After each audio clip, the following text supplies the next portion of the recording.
नमस्कार, आप देख रहे हैं द खटक और मेरा नाम आदित्य। जोधपुर में लगातार चोरी की वारदातें बढ़ती ही जा रही है।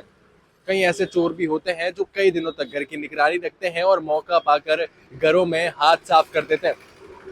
और देखा जाए तो कच्चा बनियान गैंग भी जो है वो लगातार अब जोधपुर में सक्रिय रहने लगी है और इसी के चलते अब पुलिस पर सवाल भी उठने लगे। बीते दिनों जब कच्चा बनियान गैंग जो है वो पाल रोड में कई मकानों में सेंधमारी कर चुकी थी और अब बताया जा रहा है कि चौपासनी हाउसिंग बोर्ड में भी कच्चा बनियान गैंग जो है वो सक्रिय है और घरों में हाथ साफ कर रही है।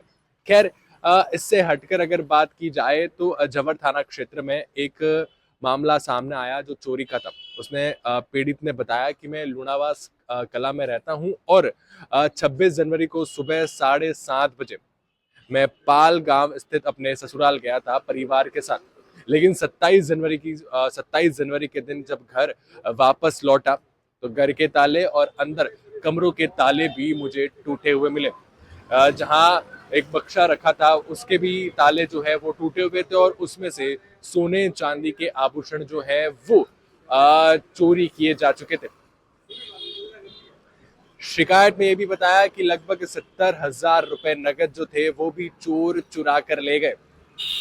अब आप सोचिए कि चोरी की वारदातें, अपराध की वारदातें लगातार जोधपुर में बढ़ती जा रही है। चाहे जोधपुर शहर की बात करें, चाहे जोधपुर ग्रामीण की बात करें, लगातार चोरी और अपराध के मामले बढ़ने से अब लोगों में डर रहने लगा है। चोर घरों में निगरानी रखते हैं, नजर रखते हैं, रेकी करते हैं और उसके बाद मौका पाकर हाथ साफ कर देते हैं।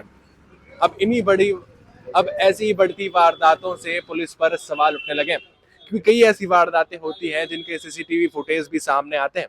सीसीटीवी फुटेज भी पुलिस वालों तक पहुंचते हैं, लेकिन पुलिस जो है वो चोरों तक नहीं पहुंच पाती। सवाल ये रहता है कि आखिर क्यों चोरों तक नहीं पहुंच पाती और क्यों अपराध लगातार बढ़ते जा रहे हैं। जिसके चलते ये भी सवाल उठते हैं कि पुलिस जो रात्रि गश्त करती है वो करती है या नहीं करती है, क्योंकि अगर रात्रि गश्त अगर पुलिस की रहती है तो शायद चोरों में थोड़ा सा डर का माहौल बन सकता है।